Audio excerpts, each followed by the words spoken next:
কেমন আছেন? এই আকাশের মালিককে, জমিনের মালিককে, আমাদেরকে মুসলমান বানিয়েছেন কে? কোরআন নিয়ে আমরা বুকে ধারণ করে বাঁচতে চাই বাংলাদেশে। আল্লাহ আমাদেরকে ঈমান নিয়ে বাঁচার জন্য তৌফিক দান করেন, সকলে জোরে বলে আমিন। আজকে খুতবার একটা হাদিস আছে হযরত ইবনে আব্বাস রাদিয়াল্লাহু তাআলা আনহু থেকে বর্ণিত। সে হাদিসের মধ্যে বর্ণিত আছে যে মুশরিকেরা বলে লব্বাইক লা শারীকা লাকা লব্বাইক। কে বলে? মুশরিকরা বলে আমরা মুশরিক না। আমরা কি না?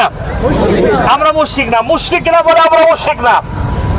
ভারতের যত, ভারত মানেই মুশরিক। বলেন ভারত মানে কি? মুশরিক। মানে মুশরিক মানে এই জন্য সেখানে মুসলিম যারা আছে তারা তো মুসলমান, এ বাদে বাকি যারা আছে সবাই মুশরিক।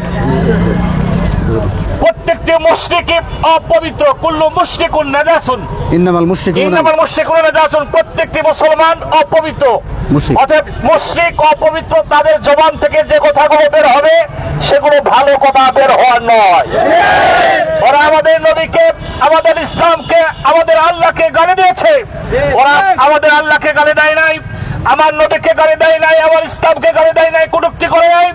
ওরা মুসলমানের কলিজা নিয়ে ছেলে মেলে খেয়েছে, মুসলমানের কলিজা আঘাত করেছে।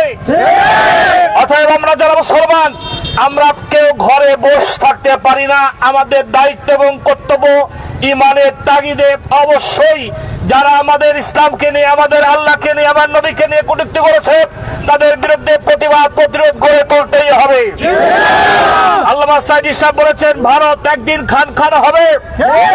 ইনশাআল্লাহ ভারত খান খান হওয়ার জন্য যত রকমের ওয়ে দরকার সবগুলো উন্মুক্ত হয়ে গেছে ইনশাআল্লাহ। আল্লাহর নবী বলেছেন আমি যদি বেঁচে থাকতাম তাহলে পরবর্তী জামানায় যারা আসবে, অর্থাৎ এখানে মুহাদ্দিসগণ বলেছেন ভারতকে ইঙ্গিত করে ভারতের বিরুদ্ধে আমি জিহাদ ঘোষণা করতাম। যদি জিহাদ ঘোষণা আল্লাহর নবী করে থাকেন, আমরা মুসলমান যারা নবীর উম্মত, আমাদের দায়িত্ব এবং কর্তব্য হলো আমরা আল্লাহর নবীর উত্তরসূরি হিসেবে আমাদের এই দায়িত্ব, আমরা ঘরে বসে থাকবো না। আমাদের যখন ডাক আসবে আমরা ইনশাআল্লাহ ভারতের বিরুদ্ধে যুদ্ধ যদি লেগে যায় সেই যুদ্ধে আমরা অবশ্যই অংশগ্রহণ করব। আমার ভাইরা, আমি আপনাদের কাছে উদাত্ত আহ্বান জানাচ্ছি। এতক্ষণ পর্যন্ত আমার ছাত্র আব্দুর রহমান, আব্দুল মান্নান সহ আপনারা তাদের জবান থেকে যে কথাগুলো বলেছে শুনেছেন, আমি আর পুনরাবৃত্তি করতে চাচ্ছি না। আমি আপনাদের কাছে উদাত্ত আহ্বান জানাচ্ছি এই কথা যে আসুন আমরা সকলেই ঐক্যবদ্ধ হই। আমাদের ঐক্যবদ্ধ হওয়া দরকার আছে না? আমরা অবশ্যই ঐক্যবদ্ধ হব। ঐক্যবদ্ধ থেকে আমরা ইসলামের পক্ষে, ইসলামের বিপক্ষে যারা অংশগ্রহণ করবে তাদের বিরুদ্ধে দুর্বার আন্দোলন গড়ে তুলব ইনশাআল্লাহ। আল্লাহ আমাদেরকে তৌফিক দিন, সকলে জোরে বলে আমিন। বলে আমি আমার সংক্ষিপ্ত বক্তব্য জমানে আনছি। একটু দোয়ার জন্য বলা হচ্ছে, আল্লাহুম্মা আমিন। রব্বানা যালামনা আনফুসানা ওয়া ইল্লাম তাগফির লানা ওয়া তারহামনা লানাকুনান্না মিনাল খাসিরিন। রব্বানা লা তুযিগ কুলুবানা বা'দা ইয হাদাইতানা ওয়া হাব লানা মিন লাদুনকা রাহমাতান ইন্নাকা আনতাল ওয়াহ্হাব।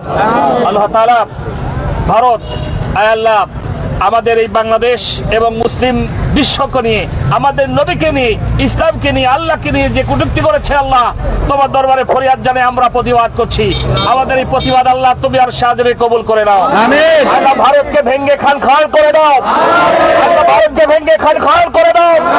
আল্লাহ মুসলমানদের বিজয় দান করে দাও। মুসলমানদের ঈমান আকীদা আল্লাহ বলদ করে দাও। আল্লাহ তাআলা মুসলমানদের ঐক্যবদ্ধ হয়ে ভারতের বিরুদ্ধে দুর্বল আন্দোলন করে তোলার তৌফিক দান করে দাও। আল্লাহ আমাদের ঈমান আমলি তারাক্কি দিয়ে দাও। রব্বুল আলামিন তোমার দরবারে ফরিয়াদ জানাই ফিলিস্তিন মুসলমানেরা, আয় আল্লাহ যে দুর্বার আন্দোলন করছে কাশ্মীরি মুসলমান সহ গোটা পৃথিবীর মুসলিম নির্যাতিত মানুষের জন্য তুমি হামি নাসির হয়ে যাও। আল্লাহ তাআলা তোমার দরবারে ফরিয়াদ জানাই আল্লাহ আমাদের ঈমান আমলি তারাক্কি দিয়ে দাও। রব্বানা তাকাব্বাল মিন্না ইন্নাকা আনতাস সামিউল আলিম ওয়া তুব আলাইনা ইন্নাকা আনতাত তাওয়াবুর রহিম। রাব্বিরহামহুমা কামা রাব্বায়ানি সগীরা ওয়া যাখিরু কালামুনা ইনদাকা সাকরাতুল মাউত লা ইলাহা ইল্লাল্লাহু মুহাম্মাদুর রাসূলুল্লাহ।